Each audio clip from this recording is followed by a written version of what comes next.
Chapter 20. Arrival. 3 days later. It had been 3 days since Princess Twilight Sparkle made a visit to her adoptive parents, Nightlight and Twilight Velvet. With that visit, all of Twilight's remaining fears and doubts about returning to Equestria were swept cleanly away. All except for one thing. Twilight had yet to encounter Shining Armor for any significant amount of time. She would occasionally spot him performing his duty as captain of the Solar Guard, but that was it. However, on this occasion, she would have little time to dwell on her and her brother's damaged relationship, for Canterlot was abuzz with both anticipation and some lingering fears, as dignitaries from the Badlands Hive were finally due to arrive. Equestria's media was going haywire after Celestia's initial announcement on Twilight's return. Headlines surrounding the event dominated above all else. Even a celebrity breakup was pushed aside in favor of this bombshell.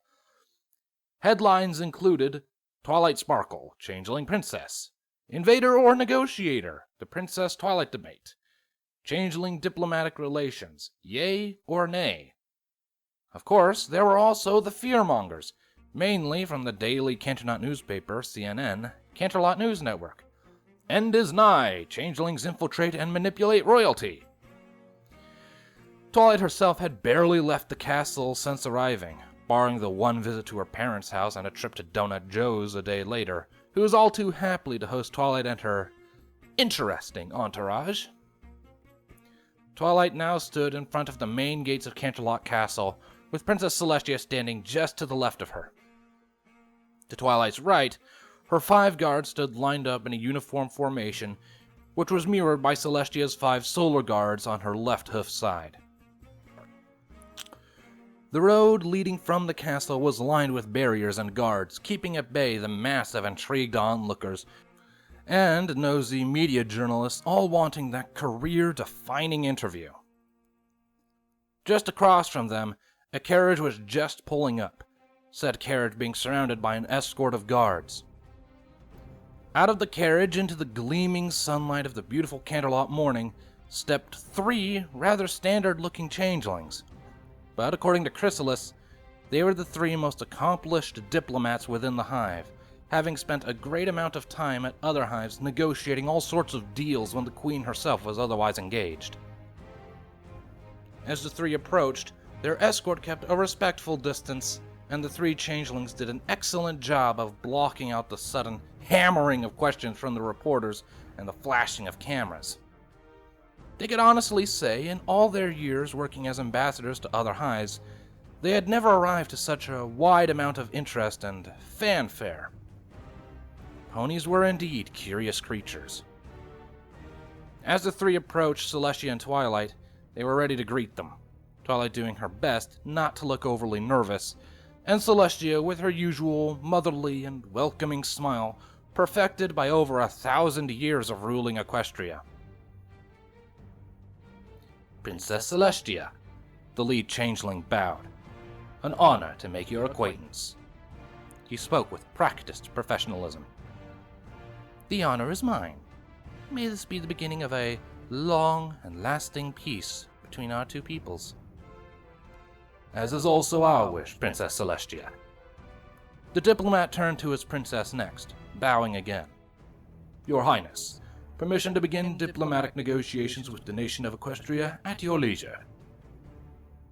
Twilight was surprised at the question, but she quickly recovered and cleared her throat. Of course. You may begin. Oh, that fanfare just makes me glad I'm not in attendance, Chrysalis remarked. Speaking of which, why aren't you here? Shouldn't the Queen be here for this, not just the princess? Having saved Equestria twice already, ponies are more likely to trust you. Myself, on the other hoof.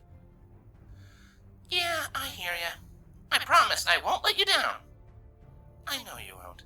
You'll do just fine, my daughter. Focusing back on the here and now, Twilight saw the diplomat and Celestia finish up a few more words to each other, before the latter motioned the others to follow her into the looming castle itself. "How are you doing, Twilight?" Celestia asked as they walked through the castle gates, their respective guards and the newly arrived diplomats following closely behind the two royals. "Huh? Oh, good. If you would have asked me a week and a half ago and said this is what I would be doing, I would have thought you were crazier than Pinkie Pie." "Life does throw us strange hurdles," Celestia remarked, almost sadly. Twilight looked up at her mentor, concern coloring her words. "Are you okay, Princess?" Celestia smiled at Twilight. "I'm fine, my student. Just reminiscing."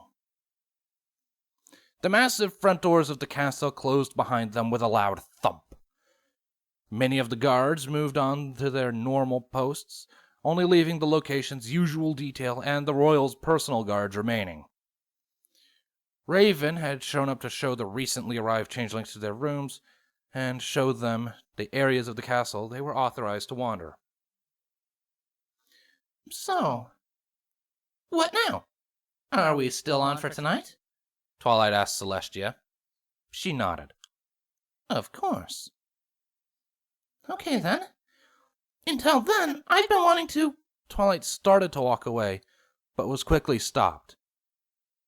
"Twilight," Celestia spoke up again, "the meeting isn't until this afternoon, and I believe you have someplace to be right now. Correct?" Twilight took on a look of confusion. "What are you talking about?" "I believe you made a promise to Rainbow Dash. Something about flying lessons, if I recall," Celestia pointed out, a smirk making its way across her muzzle. "Oh my gosh, I completely forgot. Oh, she's going to be mad. Sorry, Princess, I've got to run!" Twilight said as she dashed off down the hallway, away from a highly amused Celestia. "She's in the gardens, Twilight. In the other direction," she called after her protege. Twilight locked all four legs and started sliding across the marble until she opened her wings like an air brake. "Oh, right," she said sheepishly, turning around and bolting in the opposite direction as her guards tried to keep up. Before the end of the negotiations, Cardus was definitely going to have a conniption.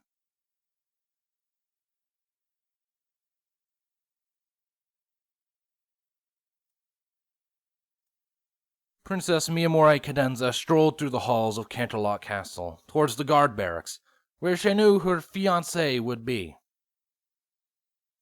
The wedding, they had decided, would now take place after the diplomatic meetings were over.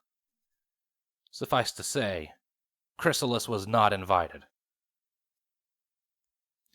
Sure enough, she soon reached the barracks, and she quickly found Shining in his own office. He was reviewing a bunch of reports from his underlings, as well as some request or another from his lunar counterpart Vladimir, as well as a complaint from a castle staff member about a loudmouth EUP sergeant. Cadence could only imagine that was a long shot.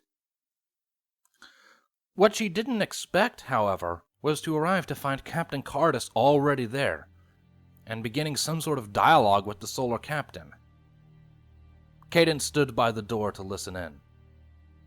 "Besides, shouldn't you be protecting my sister?" Shining glared. "My squad can handle that. Besides, she's why I'm here." "Really?" Shining Armor deadpanned. "Really?" Cardus replied. "You know how terrified she was of rejection." Shining sighed. "I can hazard a guess." "Can you now?" "Look, Cardus, was it? I know I messed up, and I don't need you telling me that. Besides, my family is my business," Shining said, trying to close the conversation. "And the emotional well-being of my friend is mine," Cardus growled. With Shining's attention recaptured, Cardus continued. "Do you want to know what I said to her about her fears? I said, I know the importance of family first, Huff, and I think this shouldn't change a damn thing between you and your pony family, and I meant it. It shouldn't change a damn thing. She's still your... What did Twilight say you call her? SBFF? LSBFF, Shining corrected. Little sister, best friend forever.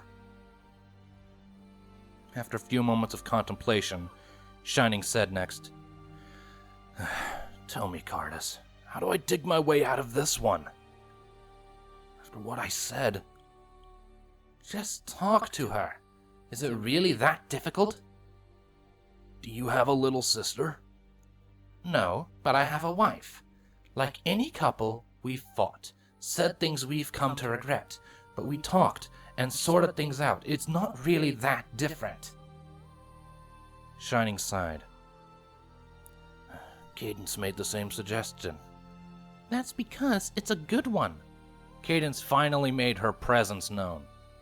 You should listen to us, Shiny. Just talk to her. It's not too late. Shining stared down at his desk a few moments before gaining a look of steely determination. I'll do it. Both Cadence and Cardus breathed a sigh of relief. It was time to put this drama to rest. I'm stuck today with my duties, and she with hers if I recall, Shining continued. But I can pull a few strings with Princess Celestia and get leave for tomorrow. I'll catch her after the day's meeting. Sounds like a plan, Cadence agreed. Now, if we're done here, I best return to my squad, Cardus said as he turned to leave. Hold on, Cardus, Shining called. Me, Vlad, and Longshot are getting drinks later. Care to join us? Cardus smiled. It'd be my pleasure.